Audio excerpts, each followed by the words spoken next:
Welcome to Truth Meets Fiction, your home for timeless stories, unforgettable characters, and the kind of content that stays with you long after the credits roll.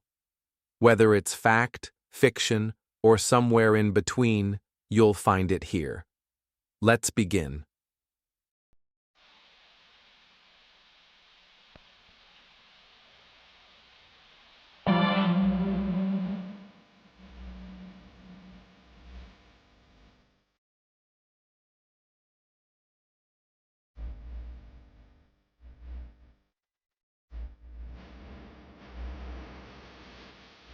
We present Peter Cook and Marjorie Westbury in Paul Temple and the Spencer Affair, a radio serial in 8 episodes by Francis Durbridge. Episode 7, Dinner at the Stardust.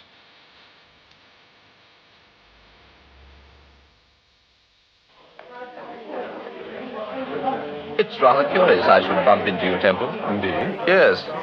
I think you'll be rather surprised when I tell you who I'm having dinner with this evening. Really? Who are you having dinner with, Mr. Frost? With Peter Wallace.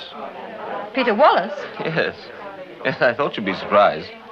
When did you make this appointment? About 5 days ago. Wallace telephoned and said he wanted to see me. I'm afraid I was rather offhand because, as you know, I've never considered him a friend of mine. Quite the reverse, in fact. Was it his suggestion that you had dinner together? Yes, it was. He said there were several things he wanted to discuss with me. Did he give you any hint as to what he meant? Not exactly, but... But what? Well, he said a rather curious thing. I asked him what it was he wanted to see me about, and he said, I want you to tell me why your name isn't on the record. Why your name isn't on the record? Yes. What did you say? I started to ask him, and he said, I'll see you at the Stardust Club on the 16th at 9 o'clock. And you haven't heard from him since? No, Have you any idea what he meant about your name and the record? not the slightest. And I'm very curious. In fact, that's the only reason I'm at the Stardust tonight. Well, I'm sorry, but I'm afraid Peter Wallace isn't going to satisfy your curiosity. Why not? He's dead. Dead? Yes. But I can't believe it. Peter Wallace was murdered. My husband and I found his body. Where did you find him? We went down to a place called Salix Island near Henley. We found Wallace in the river. He'd been drowned. Drowned? But I thought you said he was murdered. He was. Someone knocked him out, tied his hands and feet, and dragged him into the water. You know, I can hardly believe this. Do the police know? Of course. But have they any idea who did it? They think the same as I do. That he was murdered by the same person who murdered Mary Drysdale. I see. Frost, have you ever been to Paris? No, curiously enough, I haven't. Really? Well, I've been all over the continent, but I've never actually been to Paris. I see. Why do you ask? I was wondering if you'd been to a nightclub in Paris called La Méditerranée. No, but Mary went there. She went there several times. How do you know?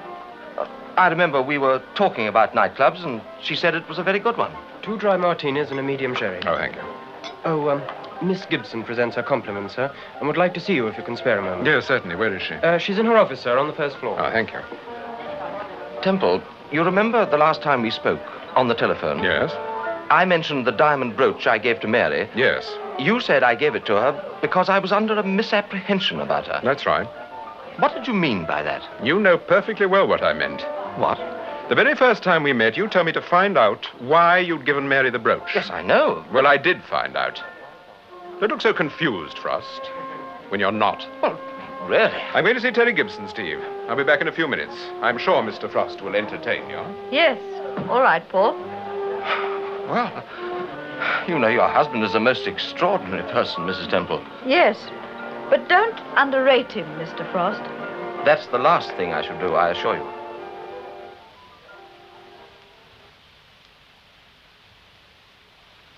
I don't see why the inspector should have questioned me about Peter Wallace. He wasn't a friend of mine. I hardly knew him. You say Vosper telephoned you? Yes, about half an hour ago. He asked me if I knew that Wallace had been murdered. When I said I didn't, he started to ask me all sorts of questions. He is investigating the case, Miss Gibson. Yes, I know, but why pick on me? Wallace came here quite frequently. You told me that yourself. So do hundreds of other people, but they're not friends of mine. Surely, Mr. Temple, you must realize that when you run a place like this, you see hundreds of people. You get to know them in a casual kind of way, but you don't know what sort of lives they lead, what sort of people they really are. Yes, I appreciate that. Well, I wish you'd make the inspector appreciate it. Now, what can I do for you? What makes you think you can do anything for me? I know we have very good food at the Stardust and a very good orchestra, but that's not why you came here. No, you're quite right, it isn't. Miss Gibson, do you know a club in Paris called La Méditerranée? Yes, it's in the Boulevard Saint-Germain. It's run by a man called André Reynaud. That's right. Do you know him? Well, there you are again. Yes, I know him, but only casually. He's been here once or twice searching for talent. And have you been to La Méditerranée? No. Oh, yes, I have once, a long time ago. What kind of a place is it? It's rather pleasant. Like this, only on a smaller scale. They tell me that Reynaud has rather a reputation. Is that true? A reputation? What do you mean, with women, or...? I don't really know what I mean. It was just a remark I overheard. Oh, he may have a bad reputation, I don't know. He's certainly a very good businessman. And now there's something I want to ask you. Yes? Pete Roberts phoned me this morning. He said he was off the bottle and he'd like to come back here in Cabaret. Well? Well, I understand you've seen quite a lot of Pete recently. No, I wouldn't say that. I've seen him once or twice. But go on. Well, the point is, if I give him another chance, do you think I'm taking a big risk? I'm not an authority on dipsomaniacs. You'd better ask a doctor. No, I don't mean because of the drink. I've just got to take a chance on that. Well, what do you mean? As I've told you before, I don't want any bad publicity. I don't want anyone at the Stardust to be mixed up in anything. In a murder case, for instance. What makes you think Pete might be mixed up in a murder case? I don't. I don't think he's mixed up in anything. But it's not what I think. It's what the police think. They've questioned Pete about the Dreisler murder. So have you, Mr. Temple. We've questioned a lot of people, if it comes to that, including you. But if you want to take a chance on Pete Roberts, go ahead. And reserve me a table for the first night. Well, I'll think about it. About Roberts, I mean. Not about the table. Good night. Good night, Mr. Temple.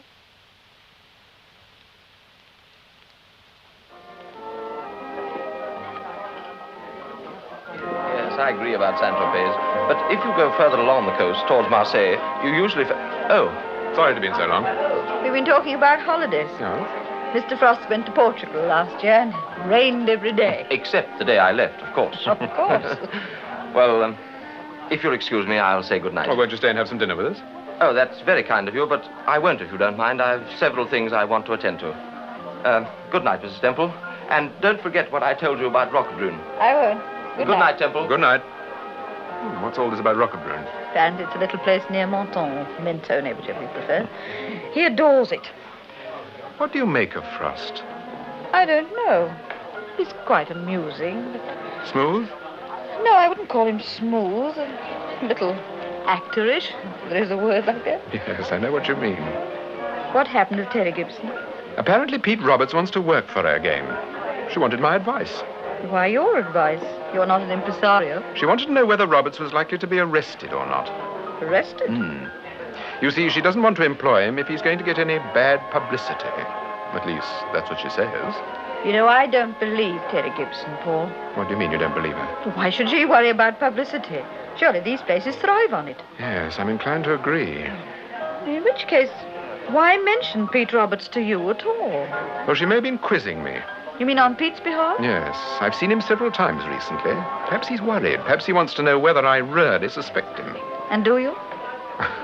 I suspect everybody, darling. I even suspect that we're not going to get any dinner this evening. Waiter! Waiter!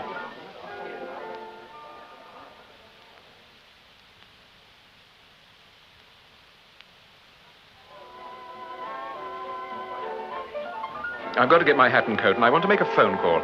I'll meet you near the phone box. Yes, well, I shall be about 5 minutes. Right.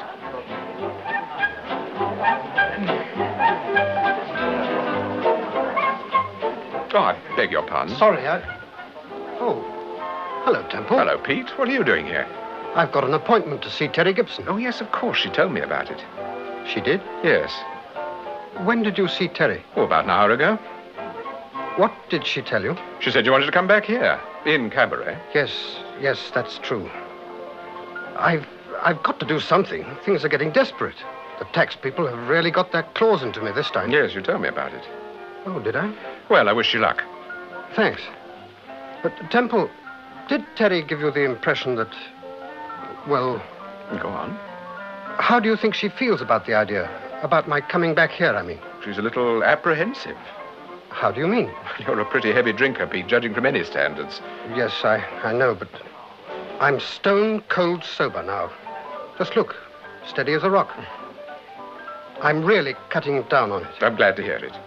It's not easy. No, I don't imagine it is. Anyway, I gather she's not completely against the idea. Well, would she be seeing you if she was? No, I suppose not, but she didn't sound too friendly on the phone. Anyway, we'll keep our fingers crossed. Yes. Good night. Good night, Pete.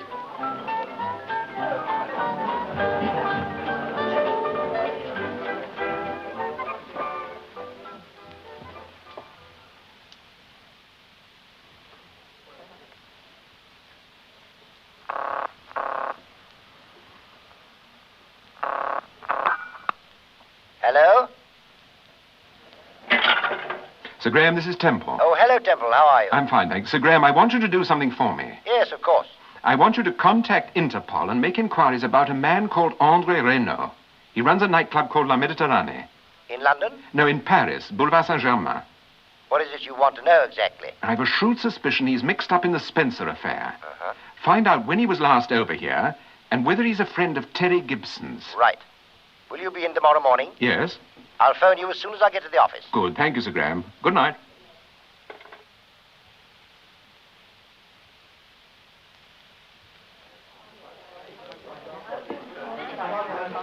You ready, Steve? Yes, dear.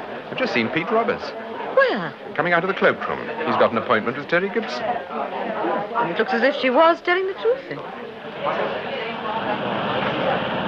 Shall I get you a taxi, sir? No, thank you. I think we'll walk for a little while. Thank you, sir. I hope it is a little while. Go on. The exercise will do you good. What do you mean, do me good? Come on. It's a lovely night.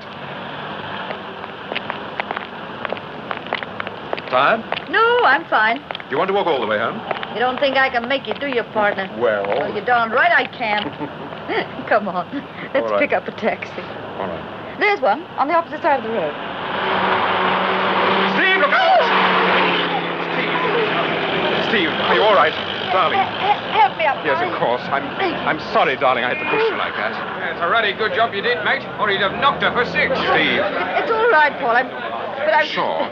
I was a bit surprised, took me off balance. Oh, gosh, my stocking. Darling, I had to push you. You're sure you're not hurt? Well, my shoulders a bit... Look at my dress. We'll get a cab.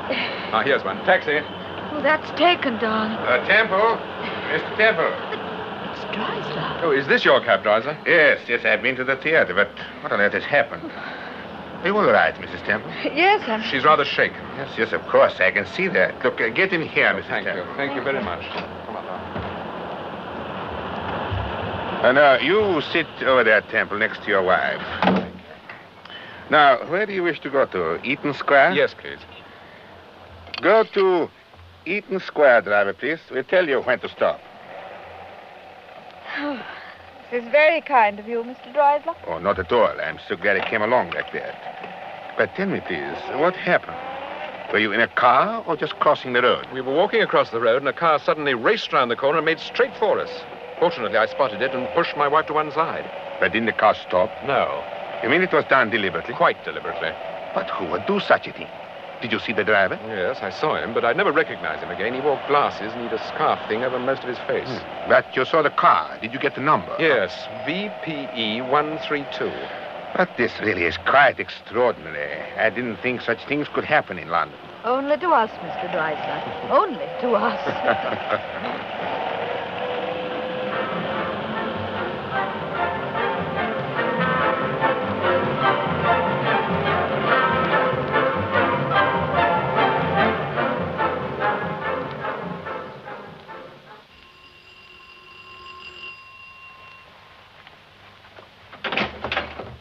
Oh, hello, Vosper.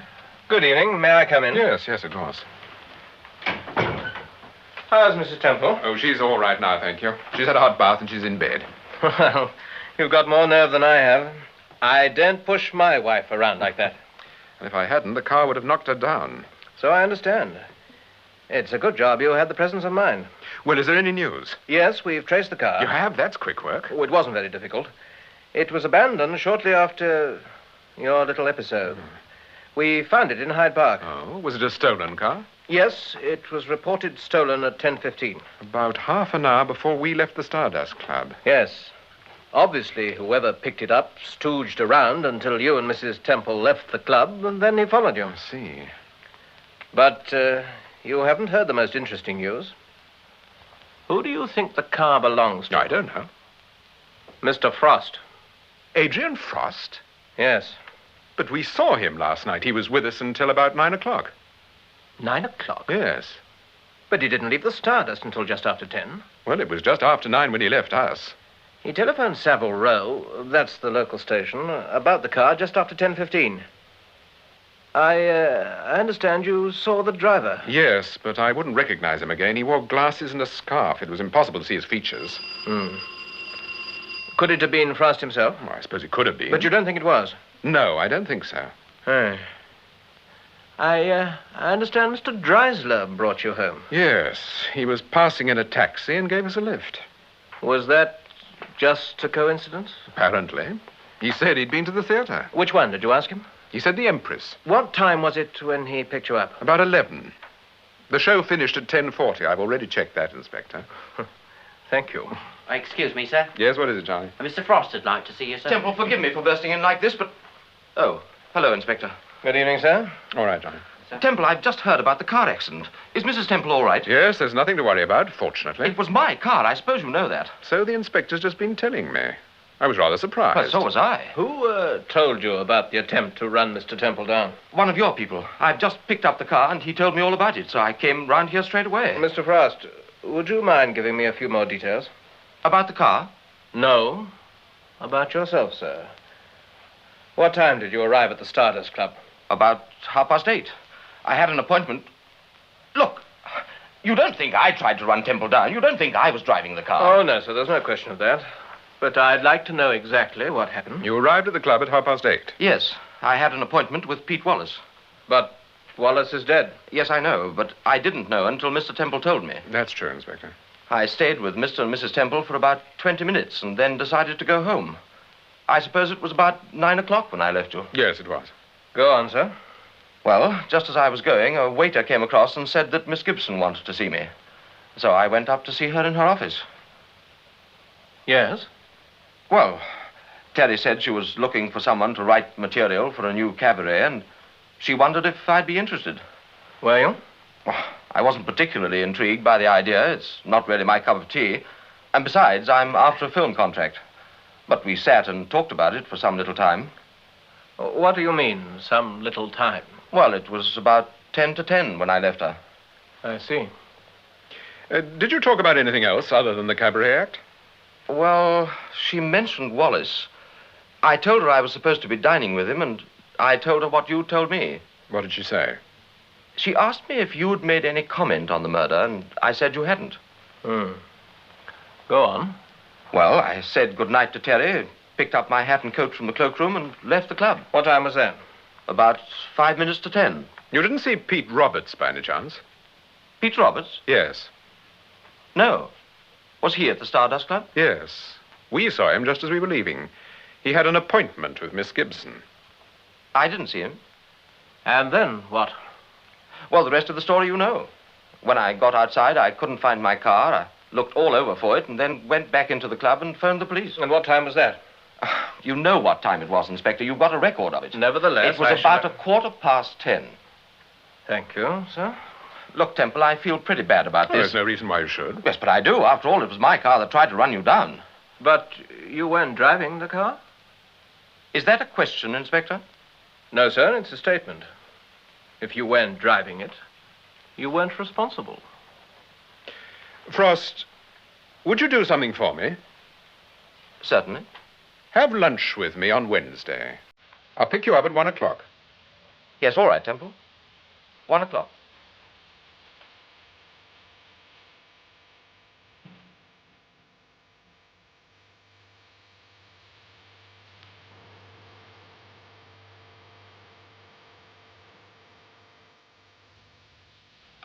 Oh, there's still some coffee in the pot. Like some, Steve? No, thank you. Oh, do be careful, Paul. Oh, dear, you'll spill it all over the bed. You do hate having breakfast in bed, don't you, darling? I do. Except when I'm on holiday. Well, pretend you're on holiday today. If you think that I'm going to stay in bed all day just because I've got a stiff Now, shoulder... look, dear, we've had a pretty hectic time during the past 2 or 3 days. You've got to take it easy. Yes, but I'm not going to stay in bed. Come in. I'm sorry to bother you, sir. Oh, what is it, Charlie? Sir Graham Forbes is here, sir. Oh, all right. Tell him I'll be with him in a moment. Yes, sir. Shall I get your dressing No, gown? you stay where you are, Steve. I can get it.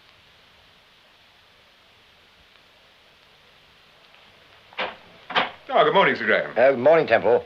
Am I too early for you? No. Forgive the dressing gown. It's my wife's idea of what the popular novelist should wear. How is Steve? Oh, her shoulder's a little stiff. Apart from that, she's fine. Oh, good. Well, I did what you wanted, Temple. I've been through to Paris 3 or 4 times since you phoned me. Oh, good. This man you're interested in, Andre Reynaud. Yes? He seems to be quite a character. That doesn't surprise me. What did you find out? Well, ostensibly, he runs that nightclub in Paris and a small restaurant in Cannes. Ostensibly? Yes, the French people have had their eye on him for some little time. They think his catering activities are just, well, a cover-up. A cover-up for what? They're pretty certain he's a jewel fence.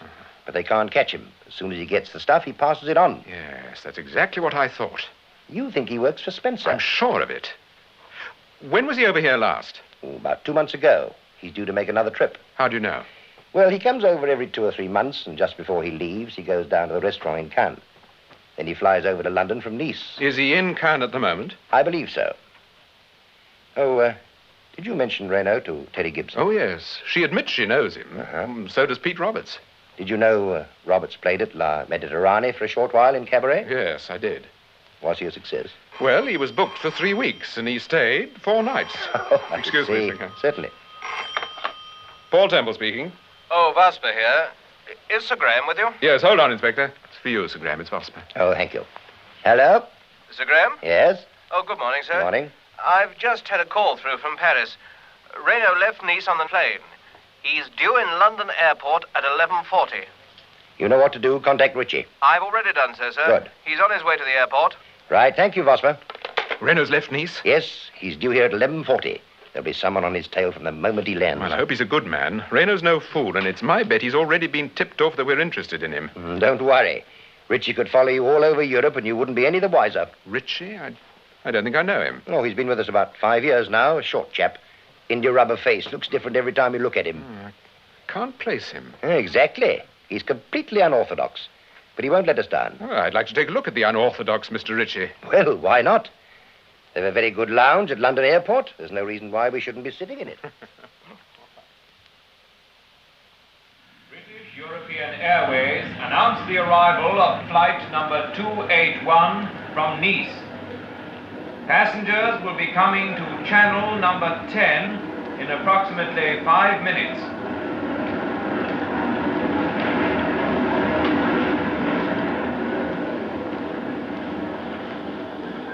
Let's go into the restaurant, Sir Graham. We can see the passengers in the window. Right. Do you think you'll recognize Andre Reynaud? I think so. I've seen photographs of him.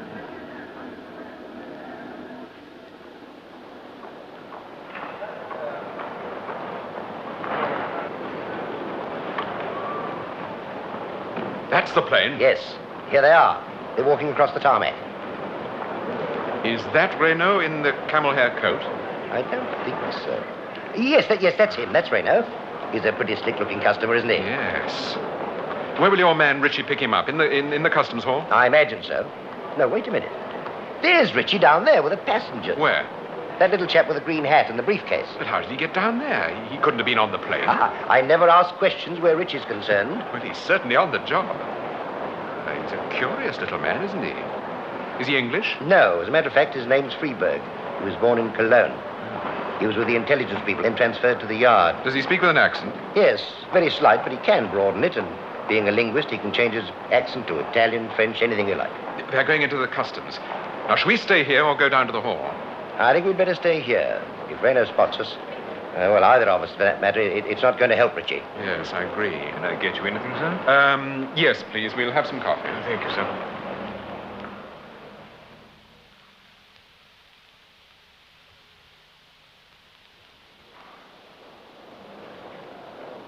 They should be clear of the customs by now, Temple. Yes, we'll go down. Wait a minute. Isn't this Richie?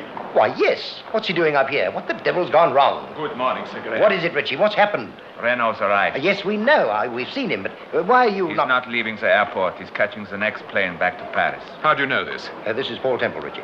Yes, I know. What is your question, Mr. Temple? I said, how do you know he's returning to Paris? Reynolds received the telegram. It was handed to him in the customs hall. Well? I've read it, Sir Graham. What did it say? Read it for yourself, Mr. Temple. Ah, thank you. Return to Paris immediately. Imperative make no contacts. Spencer. They obviously knew we were going to tail him. Yes. How did you get the telegram? There was an awful crush going through the customs. It was not difficult to help myself, Mr. Temple. I see. Well, I don't see what we can do, Temple. We can't arrest Reno, and if we start questioning him... Wait a minute, Sir Graham. What is it? What are you thinking of, Mr. Temple? I've an idea. I don't know whether it'll work or not, but it's worth trying.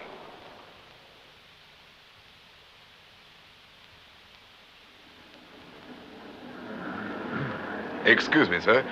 Is your name Renault? Why do you wish to know my name? There's a Monsieur Henri Renault wanted on the telephone, sir. I've been asked to make inquiries. Who wants to speak to Monsieur Renault? I'm afraid I don't know. If you're not the gentleman in question... Yes, my name is Renault. I'm the person you are looking for. Where's the telephone? This way, if you please.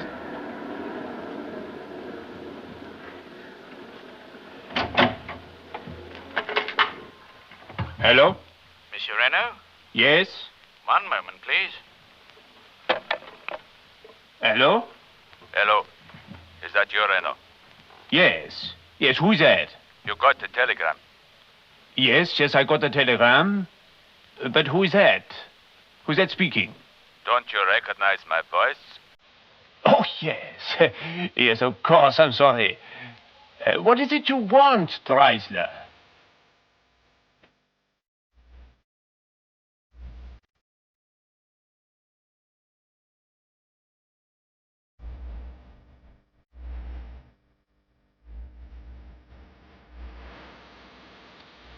That was episode 7 of Paul Temple and the Spencer Affair, a radio serial by Francis Durbridge, with Peter Cook as Paul Temple and Marjorie Westbury as Steve.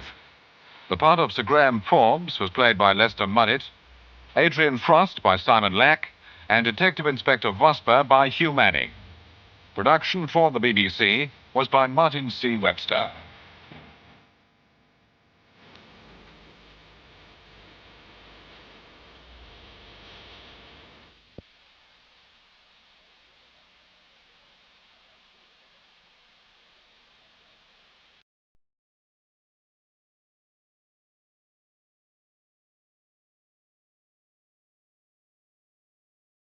Every story leaves a trace, some in history, others in the shadows.